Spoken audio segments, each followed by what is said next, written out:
She made the gate with 3 minutes to spare, sneakers still damp from the rain in the hospital parking lot. The badge on her chest read S. Mercer, RN, Trauma.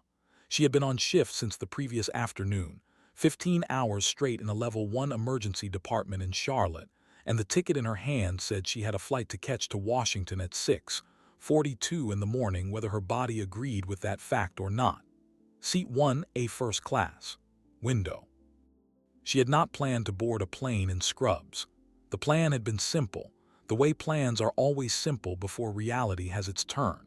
Finish the overnight at 5:00, drive home, shower, change into the navy dress her sister had bought her for the occasion, get to the airport with time to spare. The plan had survived exactly until 4:53 a.m., when an ambulance had pulled in with a teenager who had taken a corner too fast on a wet road. Sarah Mercer had spent the next 40 minutes doing the specific kind of work that does not allow for the luxury of watching the clock or remembering that you have a flight. She had walked out of the hospital at 5:47. She had driven straight to the airport because 46 minutes was not enough time for a shower, and 46 minutes was certainly not enough time to be late. She had made the gate at 6:39. The agent had looked at her scrubs, then at her ticket, then at her scrubs again, and had scanned the boarding pass without saying a word because the ticket said what the ticket said. And the ticket said 1A. She settled into the window seat with the careful, deliberate movements of someone whose body had been running on coffee and adrenaline for so long that ordinary motion required deliberate instruction. She placed her small canvas bag in the overhead bin. She sat down. She closed her eyes for exactly 2 seconds. It was the first stillness she had been allowed since the night before, and it lasted approximately as long as those things tend to last in a first-class cabin at 6:42 on a Tuesday morning. The voice came from the aisle seat across from her before the cabin door had finished closing. "Excuse me, miss." Gerald Whitfield was in his late 50s. Navy suit cut by someone who knew what he was doing. Gold cufflinks. A watch on his left wrist that cost more than Sarah's car. He had built a chain of senior living facilities across 3 states, which is the kind of business that gives a man certain ideas about himself, particularly when his career has consisted largely of people in scrubs being deferential to him, in ways he had eventually mistaken for the natural order of things. Beside him sat his wife Marlene. Designer scarf, perfect makeup at 6:42 in the morning, the posture of a woman who had spent 4 decades practicing it. They had noticed Sarah the moment she boarded. The scrubs, the badge, the hair pulled back in the rushed, functional way of someone who had been awake too long to care what it looked like.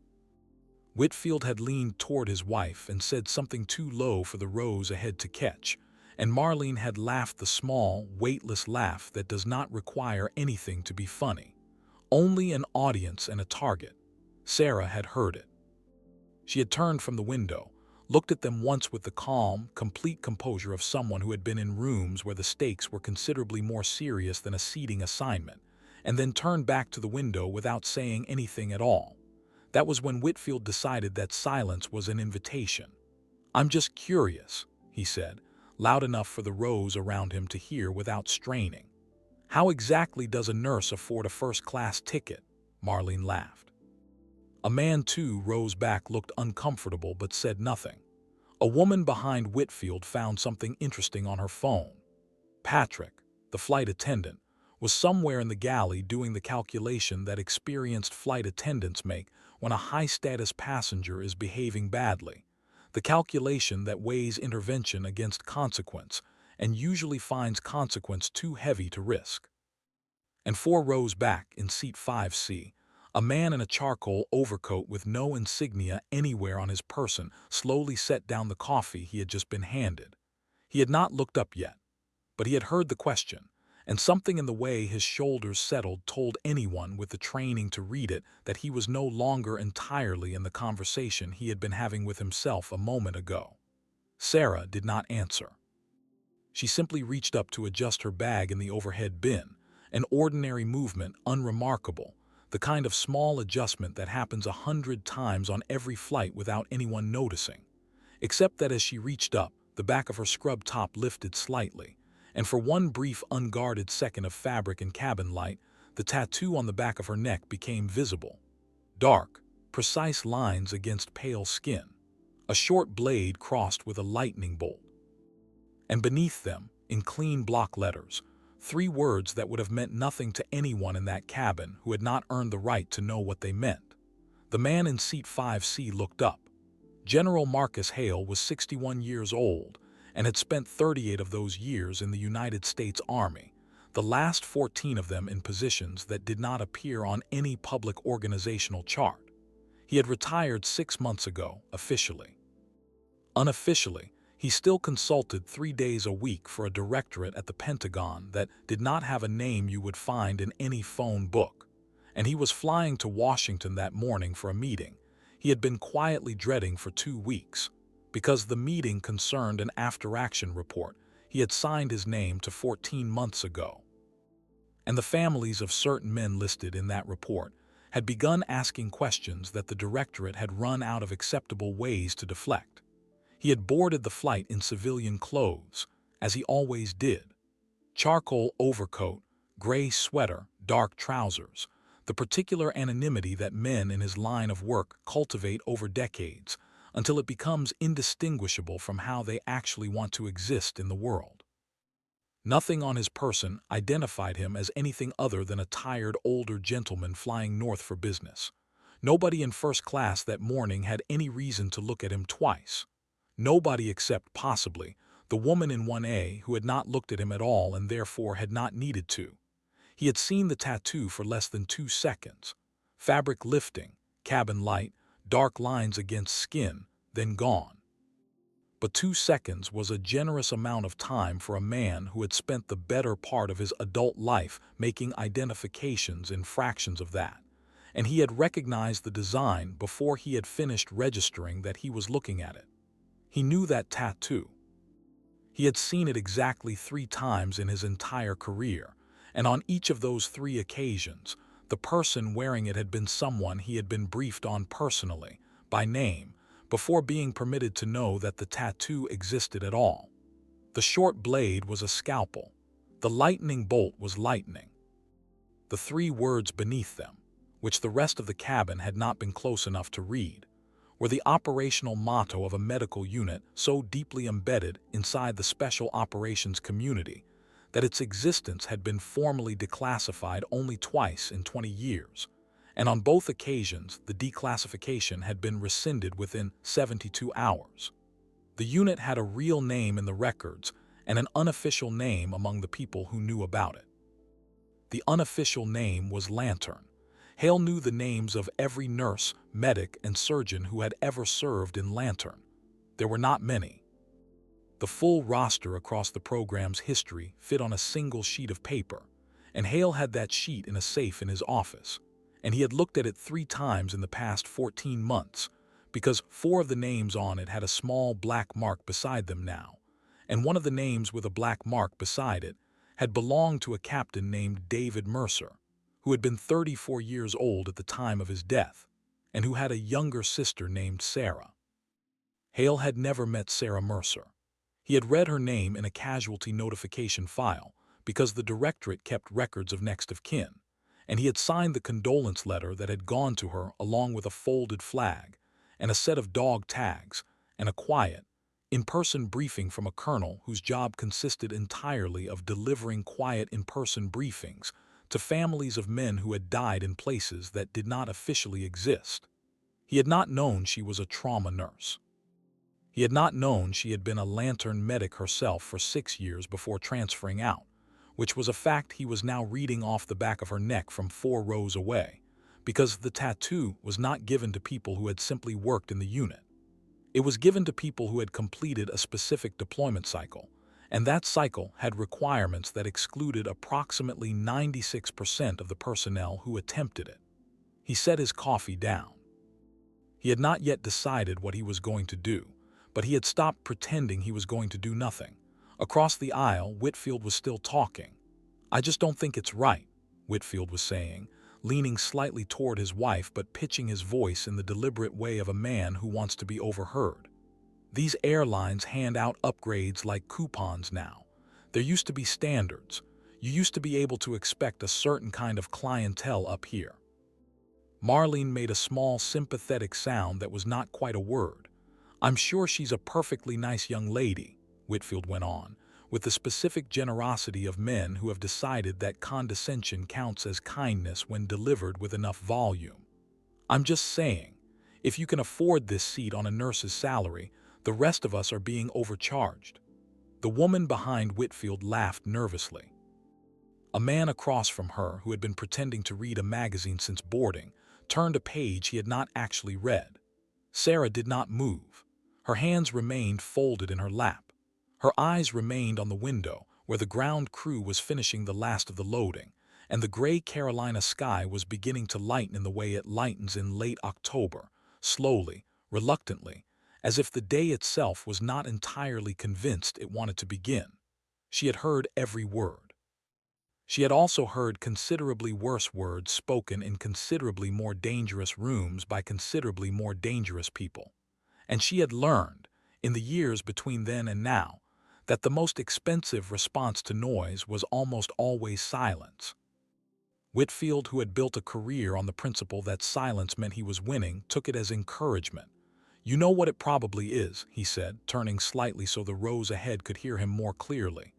Boyfriend bought it for her. Some doctor she's seeing, that'll be it. He chuckled at his own theory. Little weekend in D.C. Very nice for some. Marlene laughed again. It was the kind of laugh that does not require anything to be funny. It requires only permission, and her husband had been giving her permission to laugh at people in scrubs for 31 years. Patrick appeared in the aisle with the small tray of pre-departure drinks. He paused beside row 1 with the careful, neutral expression of a flight attendant who had heard everything and was making the calculation. Sarah looked up at him and gave him a small, tired smile that contained no request for intervention, only acknowledgement. He returned it with the specific gratitude of someone who has just been let off a hook he had not been looking forward to navigating. Water, please, Sarah said. No ice. Of course.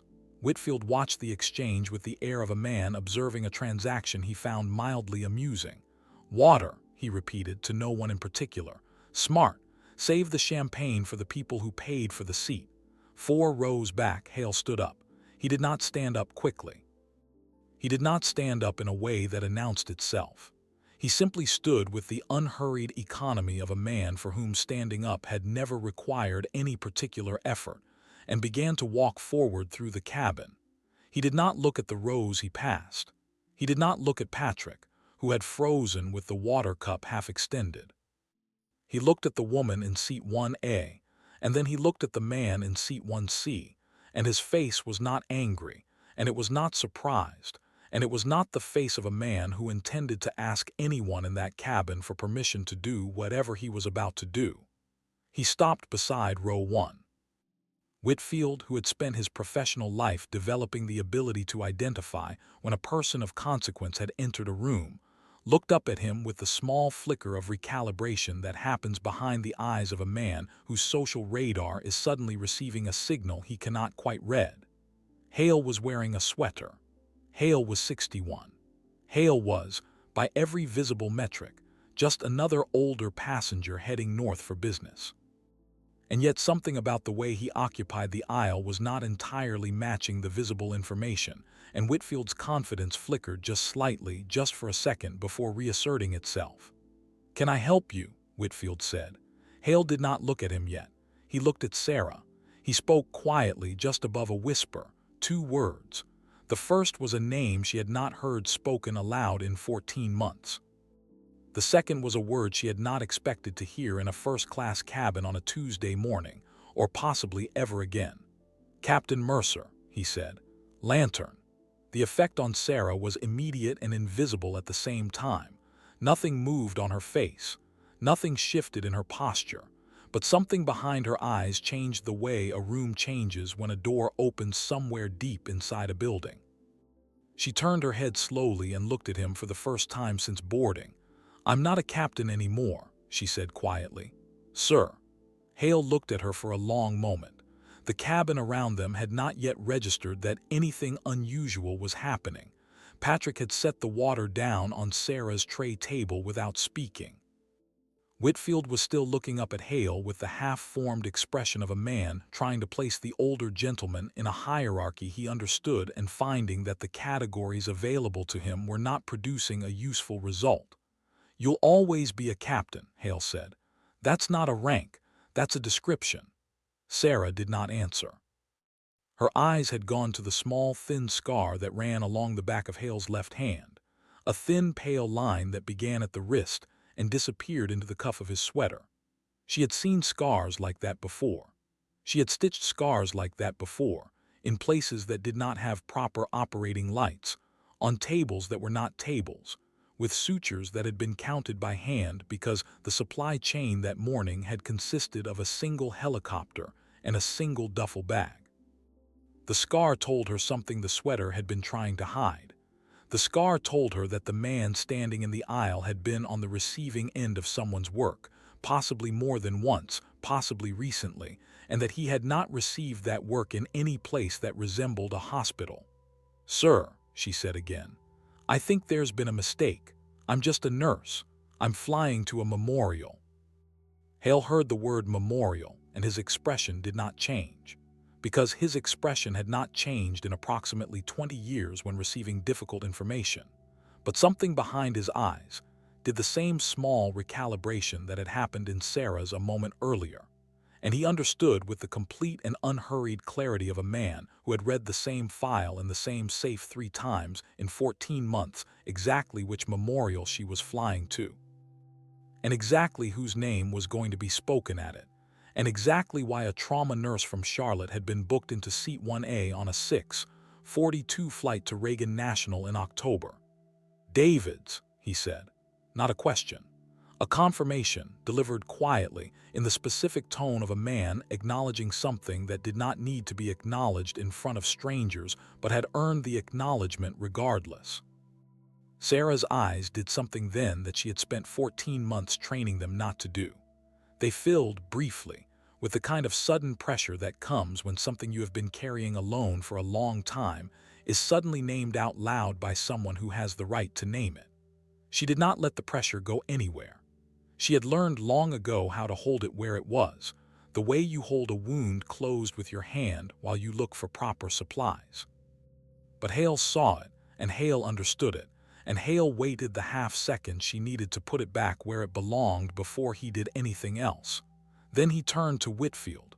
Whitfield had been watching the exchange with growing discomfort. He did not know what the word lantern meant. He did not know what the word captain meant in this context, since the woman in scrubs in Seat 1A had clearly never been a military officer to his eye, because his eye had been trained over 6 decades to see only what it expected to see. But he had recognized the specific tone of voice that the older gentleman in the sweater had just used.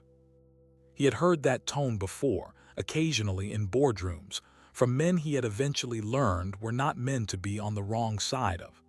"I'm sorry," Whitfield said, with the small reflexive politeness of a man who has just sensed the ground shift slightly and is reaching for handholds. "Do you two know each other?" Hale looked at him. It was the first time Hale had looked at him directly, and Whitfield discovered something in that moment that he would later spend several weeks trying to describe to his wife and failing. Hale's eyes were not angry. That was the part that was difficult to convey afterward. They were not threatening. They contained no visible heat of any kind. They were simply the eyes of a man who had spent 38 years in environments where consequences were calculated in lives rather than in stock prices, and they were looking at Whitfield the way a surgeon looks at an inflamed appendix, with no animosity and no urgency, only the dispassionate assessment of a problem that was going to need to be addressed before the patient could move on. "No," Hale said quietly. "We've never met, but I know who she is. And I think you owe her an apology." The cabin went still in the way cabins go still when something has shifted in a way the passengers do not yet have the vocabulary to describe. Whitfield laughed.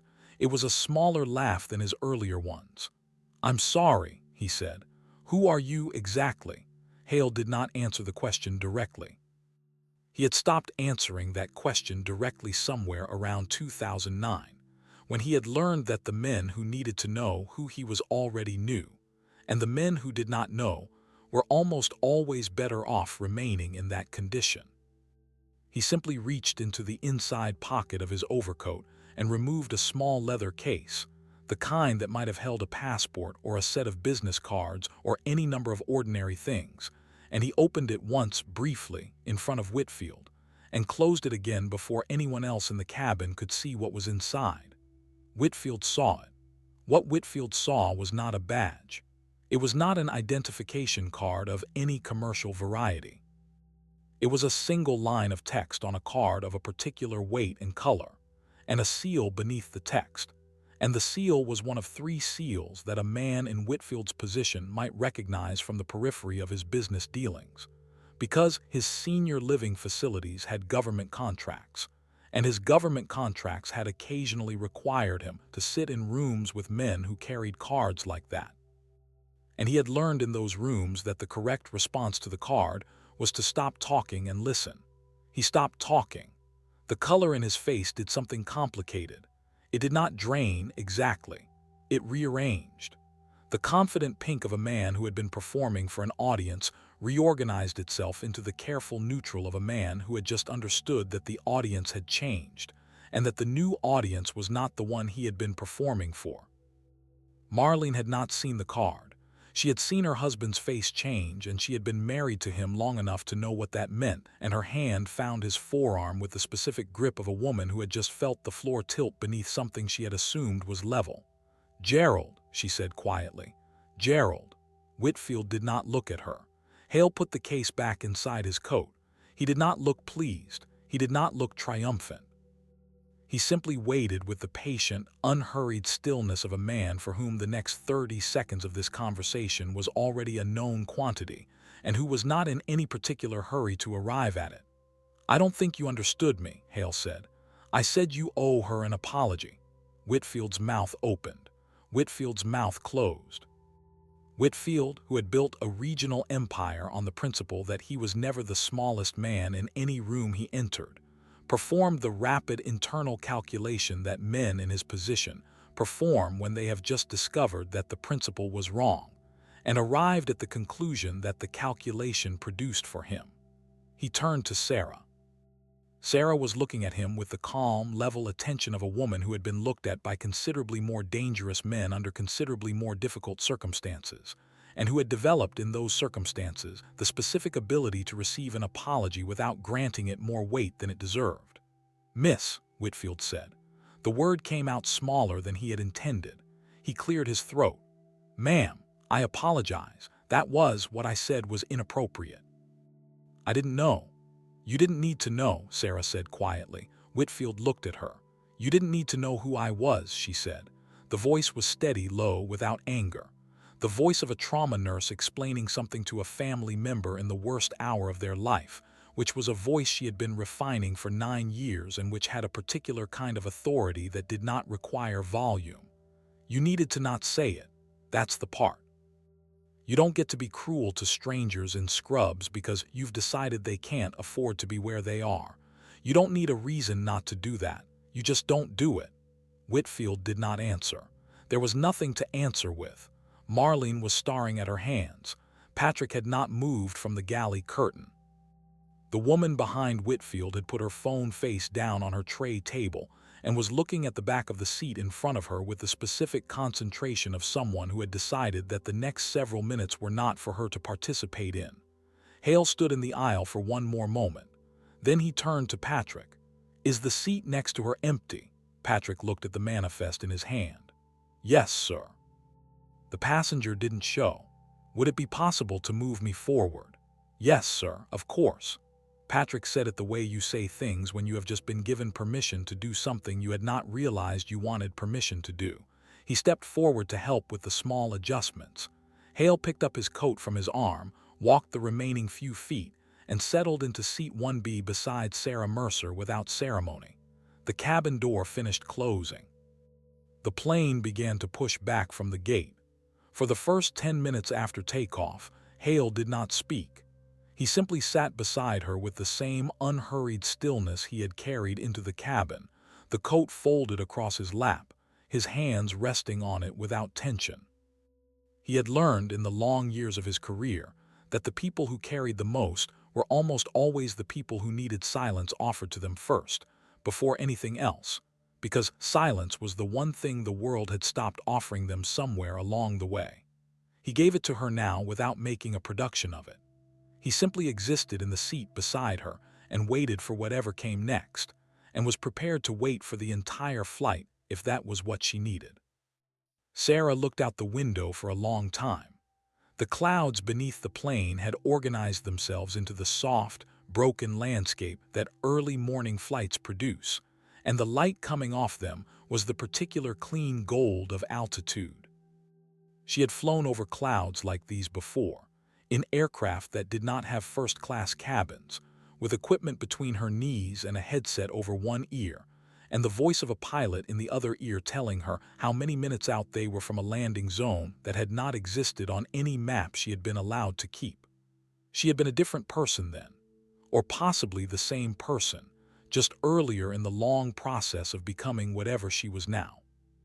She had stopped being certain which. She turned away from the window. "How did you know him?" she said.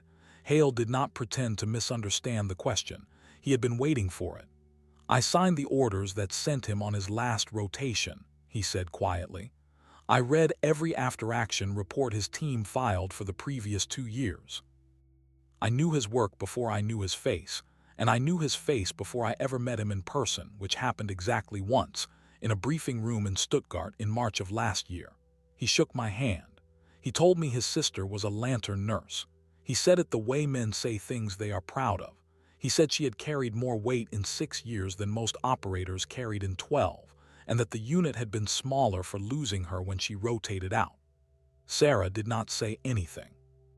Her hand had gone to the small, thin paracord bracelet on her left wrist, which had 4 small steel beads pressed against the skin beneath it, and her thumb was moving over the beads the way a thumb moves over a rosary slowly, without pattern, without conscious instruction. "He was wrong about one thing," Hale said. "He thought you had rotated out because you were done. I read your separation paperwork. You were not done. You rotated out because your mother was sick and there was nobody else to take care of her. That is a different reason. He understood that. I just wanted you to know that he understood that. He told me about it in Stuttgart, in March." Sarah closed her eyes briefly. The pressure behind them did the same thing it had done in the cabin, and she did the same thing with it that she had done in the cabin, which was to hold it where it was and not let it travel. "My mother died in August," she said. "He didn't know. He was already deployed. We were going to tell him on the next call. The next call didn't happen." Hale was quiet for a long moment. "I'm sorry," he said.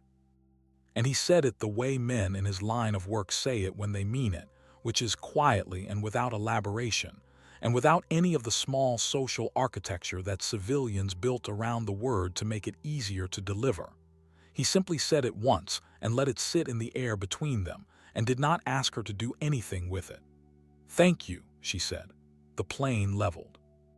Patrick came down the aisle with the breakfast service and stopped beside row 1, and looked at them both with the careful neutrality of a man who had decided that this row was going to receive whatever it wanted and nothing it did not want, for the remainder of the flight, regardless of what the manifest had said about it. Sarah asked for coffee. Hale asked for the same.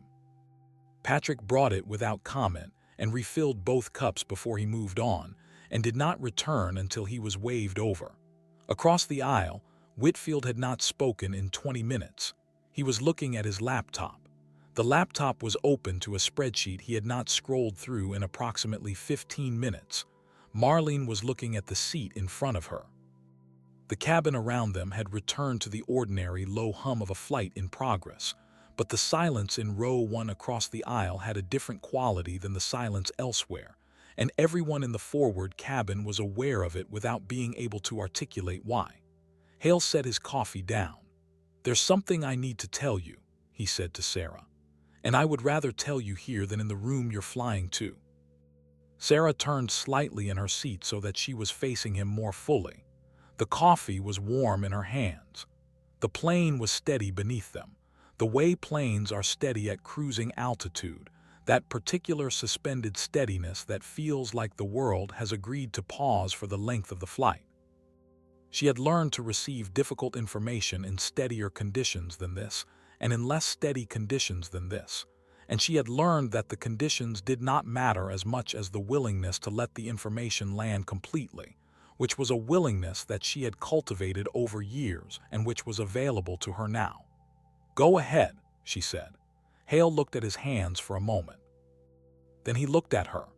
"The report you received," he said, "the one the colonel walked you through in your living room in August, was accurate in its essentials. Your brother was killed during the extraction phase of a mission in a country that is not at war with the United States and whose name you will not find in any document available to you. The team completed the objective. The intelligence they recovered prevented a thing from happening that would have cost a number of lives I am not in a position to specify, but which was large. Your brother's role in that outcome was central. The colonel told you that. The colonel was telling you the truth." Sarah nodded once. She had heard all of this before. She was waiting for the part she had not heard. "What the colonel did not tell you," Hale said, "because the colonel did not know, because the relevant section of the report had not yet been declassified at the level required to share it with next of kin, was the specific reason that your brother was the one who did not come back." Sarah did not move. Her thumb had stopped on the beads. "There were 6 men on the extraction team," Hale said. "When they reached the rally point, they had taken contact, and one of the 6 was wounded badly enough that he could not be moved without help. The team had 2 options. They could leave him at the rally point with one operator providing cover, which was a decision that under their rules of engagement was permitted, and which under the timeline they were operating on was the decision the rules expected them to make. Or one operator could carry him out, which would slow the entire team to that operator's pace, which would extend their exposure window by approximately 40 minutes, which under the conditions on the ground that night was a 40-minute window that no reasonable assessment would have considered survivable for the operator doing the carrying. Sarah's eyes had not left his face. "Your brother volunteered to carry him," Hale said. "He was not asked to. He was not ordered to. The team leader specifically instructed him not to. He carried him anyway. He carried him for 9 kilometers across terrain that I have looked at in satellite imagery, and that I would not have asked any operator under my command to cross in daylight under ideal conditions, let alone under the conditions that obtained that night. He carried him to a secondary extraction point that the team had not originally planned to use, because he had memorized the secondary extraction point during the briefing, and the team leader had not. He delivered him to the helicopter alive. The man he carried is now 31 years old, lives in San Antonio, and has a daughter named Sarah, who was born in February, and who was named after the sister of the man who carried her father out of a place neither of them is supposed to have been." The cabin had gone very quiet around row 1, although Sarah was no longer aware of the cabin. "Your brother did not make it back to the helicopter," Hale said quietly. "He was hit during the final 200 meters. The medic on the extraction team did everything that could be done. The medic on the extraction team was, as it happens, a lantern nurse, although not one you would have known because she rotated in after you rotated out. She filed a report. I have read the report. She did everything that could be done. He died on the helicopter 41 minutes after the extraction with the team around him. He was not alone." Sarah was looking at him. Her face had not changed in the way that faces change when people receive information of this kind, because Sarah's face had been trained over many years not to change in that way. But her eyes had filled, and this time she did not hold the pressure where it was. She let it travel. A single line ran down her right cheek. She did not move to wipe it. Hale waited. "His name," she said finally. "The man he carried. Sergeant First Class Adam Reyes." Sarah closed her eyes. "He named his daughter after me," she said quietly. "It was not a question. He did. Does he know? He knows that your brother carried him. He does not know that you exist. The colonel decided that contact between the families was a decision that belonged to you, not to him. The colonel left the choice in a sealed envelope in the back of the file. The envelope has been in my safe for 9 months. I brought it with me this morning." He reached into his coat and removed it. The envelope was cream-colored, the specific weight of paper that government correspondents used when it expected to be opened slowly and read more than once. It had no address on the front. It had a single small mark in the lower right corner, a 6-digit code that meant nothing to anyone outside the directorate and meant a specific thing to anyone inside it, which was that the contents had been reviewed and cleared for delivery to next of kin at the discretion of the signing officer. Hale was the signing officer. The signature on the inside of the envelope was his. He placed it on her tray table beside the coffee cup. He did not push it toward her. He simply set it down and let it sit there in the small neutral space between them and did not ask her to do anything with it. Sarah looked at it for a long time. The plane hummed steadily beneath them. Somewhere behind her, a child too rose back was asking a parent a question about clouds, in the way that children ask questions about clouds at altitude, and the parent was answering with the patient, half-distracted attention of a parent who had answered the same question several times already that morning. The ordinary world was continuing. The ordinary world, Sarah had learned a long time ago, always continued. That was the part nobody warned you about. The world did not stop for the things that stopped you. It simply kept going at its own pace, and you either learned how to move at that pace again or you did not, and the learning was a private process that nobody else could do for you. She picked up the envelope. She did not open it immediately. She held it in her hands and felt the weight of it, which was the weight of paper and ink and nothing else, and which was also, somehow, the weight of 9 months of decision-making by men she had never met about what she was permitted to know and when. She did not feel angry about the men. She had been one of those men herself, in her way, in her years in the unit. She had carried other people's decisions in envelopes more than once. She understood the architecture from both sides. She opened it. Inside were 3 things.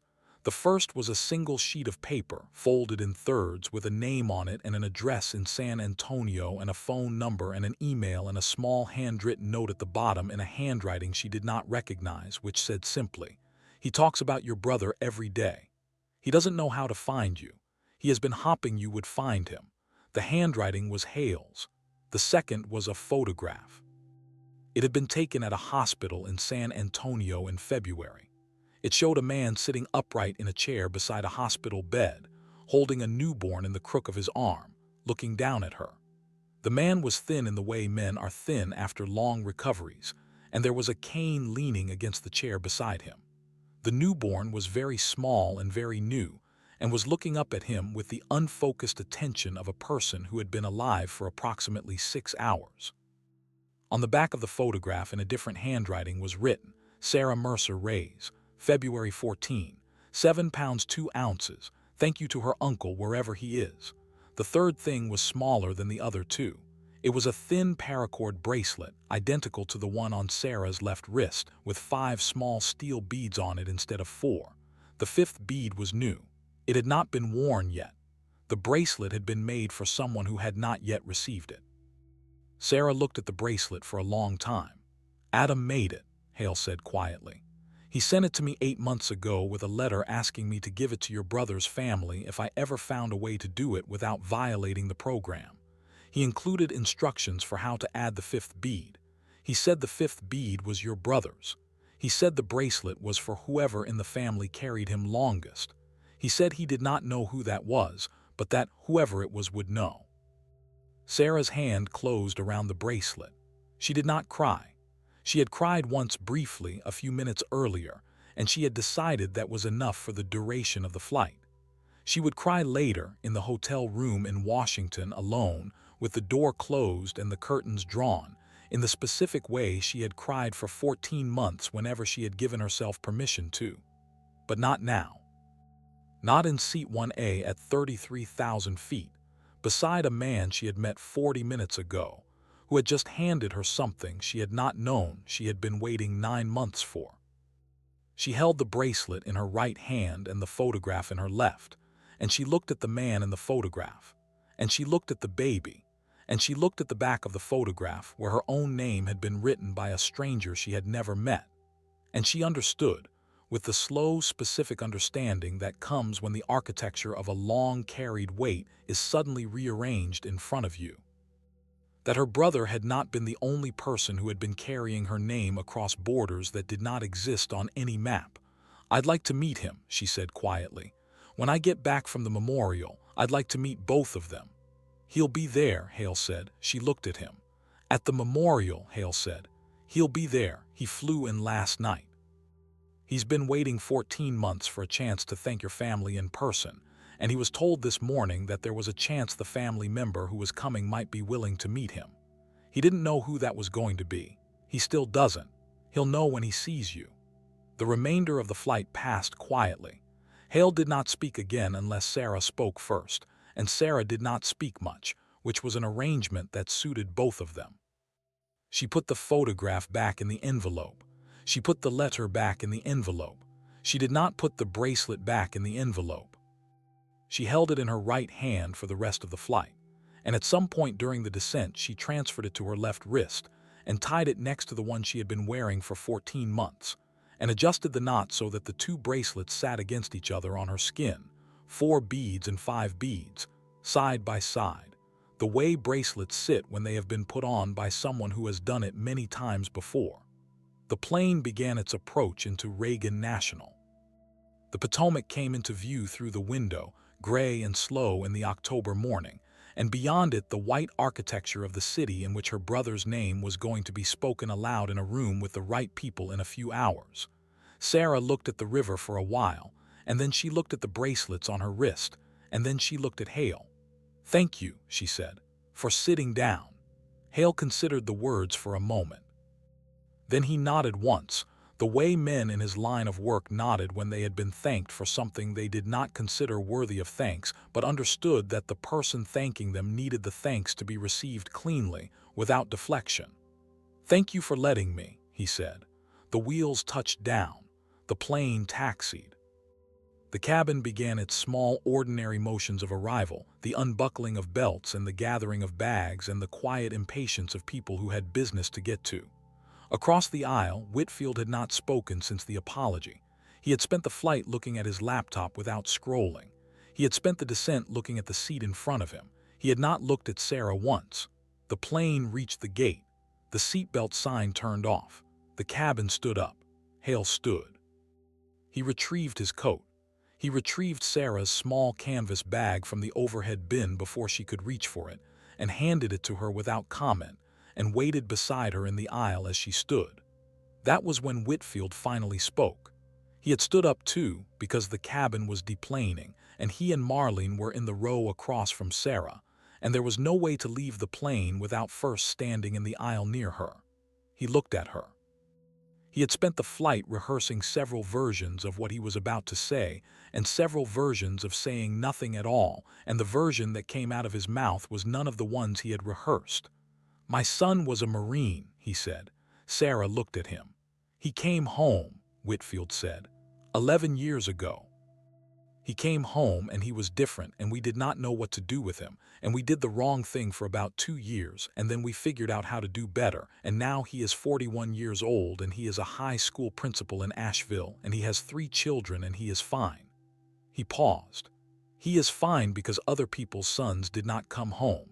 I have known that for 11 years. I did not act like I knew it this morning. I am sorry." Sarah looked at him for a long moment.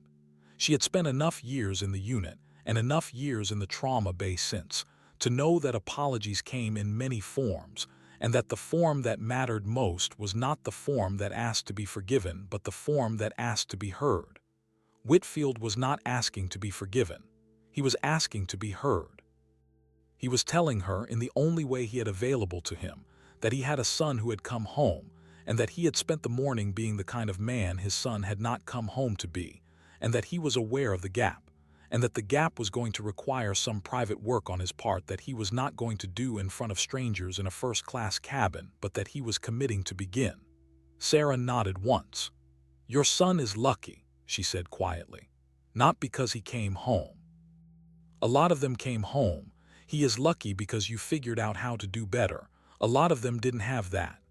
Whitfield's eyes did something he was not expecting them to do. He looked away quickly. Marlene took his arm. They moved down the aisle without saying anything else, and Sarah watched them go. And she did not feel anger toward them, because anger was a weight she had stopped agreeing to carry around 14 months ago, when she had understood that the weight she was already carrying was as much as a person could reasonably manage in one lifetime, and that adding anger to it was a luxury her shoulders did not have room for. She turned to Hale. "Walk out with me." "Yes." They walked off the plane together. Patrick stood at the cabin door as they passed and looked at Sarah with the specific expression of a flight attendant who had witnessed something he was going to think about for a long time, and he said very quietly, "Have a good day, Captain." Sarah looked at him, and she smiled the small, tired smile of a woman who had been called by that title twice in one morning after 14 months of not being called by it at all, and she said, "You too." Then she walked up the jet bridge into the airport, with Hale beside her, and the bracelets on her left wrist, and the envelope in her bag, and the long day ahead of her. The memorial was held in a small chapel at Arlington that afternoon at 3 o'clock. It was not on the public schedule. It was not on any schedule that a member of the public could access. The 42 people in the room had been cleared in advance by a process that none of them had been told the details of, and they had arrived in twos and threes throughout the early afternoon, in the careful, unobtrusive way that people arrive at events of that classification level, and they had taken their seats without ceremony. Sarah sat in the front row on the left side. She had changed, finally, in a hotel room 2 blocks from the chapel, into the navy dress her sister had bought her. Her hair was down. The badge from the hospital was in her bag. The 2 bracelets were on her left wrist. The envelope was in her lap. Adam Reyes sat in the front row on the right side. Sarah had not seen him yet. She had been told he was there, and she had been told he was using a cane, and she had decided not to look across the aisle until the service was over, because she had not yet decided what she was going to do when she did look, and she wanted to make the decision in her own time rather than in the middle of a chapel. The service was short. A chaplain spoke. A colonel spoke. A man in civilian clothes whose name Sarah did not catch read a citation aloud that contained certain phrases she was not previously aware her brother had earned, and a folded flag was presented to her, and she received it with both hands and placed it carefully on the seat beside her, and she did not cry, because she had decided that the crying was for later, and later had not yet arrived. When the service was over, the room stood, and people began to move quietly toward the exits. Sarah turned her head and looked across the aisle. Adam Reyes was looking back at her. He was thinner than the photograph. He was older than the photograph. He was holding the cane in his left hand and a small bundle in his right, which was a child asleep, wrapped in a pale blanket. He had been holding her for the whole service. Sarah had not seen because she had not looked. He walked across the aisle slowly. His daughter did not wake. He stopped in front of Sarah. He did not say anything for a long moment. He looked at her, and she looked at him, and something passed between them that did not have words in it, and did not require any. Then he held the child out slightly, not to give her, just to show her, and Sarah looked down at the small sleeping face of a baby named Sarah Mercer Reyes, 8 months old now, and she understood completely and finally that her brother had not died alone in a country with no name. He had died carrying someone whose daughter was going to grow up knowing his name, in a house where his name would be spoken often, by parents who were going to make sure of it. She reached out and touched the baby's hand. The baby's fingers closed around her finger in the reflexive way that sleeping Bobby's fingers do, and did not let go. "Hello, Sarah," Sarah whispered. Adam Reyes did not say anything for a while. When he did, his voice was quiet and even, and it had the specific carefulness of a man who had rehearsed the words and was still not certain he could get them out in the right order. "He talked about you the whole time," he said. "The whole 9 kilometers. He talked about you. He told me you used to make him pancakes on Saturdays when you were kids. He told me you taught him how to ride a bike. He told me you were the best nurse he had ever worked with, and he had worked with a lot of them. He told me if anything happened, I was supposed to find you. He made me promise. I have been trying to figure out how to keep the promise for 14 months. You kept it, Sarah said. I didn't, Adam said. He kept it. I just showed up. Sarah looked at him for a long moment. Then she did something she had not planned to do, and that she would not have predicted she was going to do if she had been asked an hour earlier. She stepped forward and put her arms around him, carefully because of the baby, and he put his free arm around her, carefully because of the cane, and they stood like that for a moment in the front of the chapel at Arlington. Two people and a sleeping baby and a folded flag and an envelope and 14 months of carrying. And they did not say anything else for a while, because there was nothing else that needed to be said. Behind them, near the back of the chapel, General Marcus Hale watched without moving. He had stood up when the service ended, but he had not walked toward the exit. He was waiting. When Sarah finally stepped back from Adam Ray's and looked toward the back of the room, Hale nodded to her once, the small, unhurried nod of a man whose work in a particular conversation had been completed and who was now permitted to leave it. Sarah nodded back. Hale walked out of the chapel into the late October afternoon.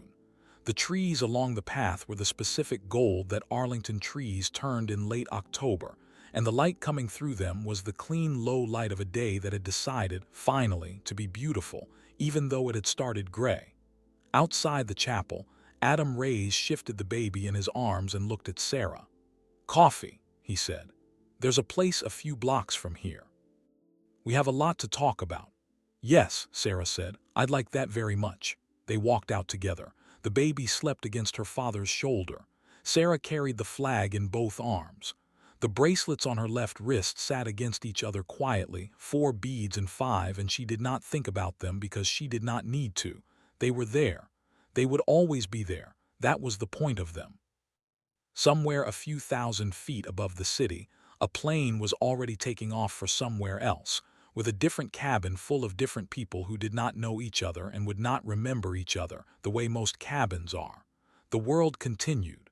The world always continued.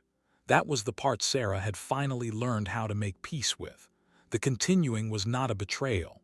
The continuing was the whole point. She walked into the late afternoon with her brother's friend and her brother's namesake, and she did not look back. If this story reminded you that the people carrying the most are almost always the ones saying the least, please subscribe and stay with us. Peace.